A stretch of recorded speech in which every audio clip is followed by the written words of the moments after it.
Assalamualaikum warahmatullahi wabarakatuh. Berjumpa lagi di channel Edu Merdeka. Pada malam hari ini kita akan berbagi lagi salah satu tips refleksi guru setelah mengajar. Bapak Ibu guru, bahwa refleksi guru itu setelah mengajar adalah proses penting yang membantu guru untuk meningkatkan kualitas pengajaran mereka. Ini bahwa cara untuk melihat kembali bagaimana pengalaman mengajar, bagaimana mengidentifikasi apa yang telah berhasil, apa yang perlu diperbaiki, dan bagaimana kemudian meningkatkan pengajaran di masa yang akan datang atau pertemuan selanjutnya. Yang pertama yang perlu kita lakukan adalah mengevaluasi tujuan pembelajaran itu sendiri. Pertama, guru perlu mengevaluasi apakah tujuan pembelajaran telah tercapai, apakah siswa telah memahami materi pelajaran itu tadi, dan apakah tujuan yang ditetapkan sebelumnya itu telah terpenuhi.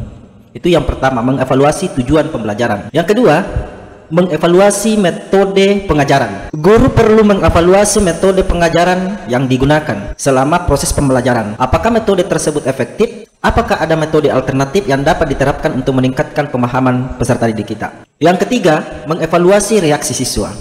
Ini penting untuk mendengarkan tanggapan siswa terhadap pelajaran. Apakah mereka merasa terlibat? Apakah mereka merasa nyaman mengajukan pertanyaan? Ataukah apakah ada hal-hal yang mungkin membuat mereka tidak nyaman atau kurang termotivasi dalam proses pembelajaran? Yang keempat, menganalisis materi dan sumber belajar. Guru perlu mengkaji materi yang diajarkan dan sumber belajar yang digunakan. Apakah materi tersebut relevan dan sesuai dengan tingkat pemahaman peserta didik kita? Ataukah apakah ada perubahan yang perlu dilakukan pada materi atau sumber belajar?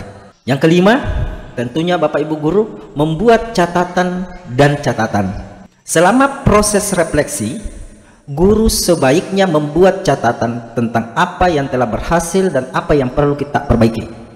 Ini dapat membantu Bapak Ibu guru dalam perencanaan proses pelajaran di masa yang akan datang atau pertemuan berikutnya. Yang keenam, tentunya bahwa berbicara dengan rekan kerja.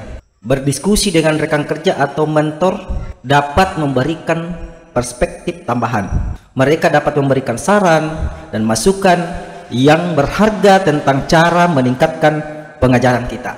Yang ketujuh, mengembangkan rencana perbaikan. Setelah refleksi, guru dapat mengembangkan rencana perbaikan yang mencakup tindakan konkret untuk meningkatkan pengajaran di masa depan. Rencana ini tentunya harus mencakup langkah-langkah yang dapat diambil untuk memperbaiki metode pengajaran, materi pelajaran, atau interaksi dengan peserta didik. Yang kedelapan, implementasi perubahan. Ini guru harus bersedia untuk mengimplementasikan perubahan yang berdasarkan hasil refleksi mereka. Hal ini tentunya bahwa bisa mencakup mencoba metode pengajaran baru, memperbaharui materi pelajaran, ataukah mengambil tindakan lain yang diperlukan dan dianggap penting. Yang kesembilan, terus beradaptasi. Pengajaran adalah proses dinamis dan guru perlu terus beradaptasi dengan perubahan dalam kebutuhan peserta didik dan perkembangan dalam dunia pendidikan.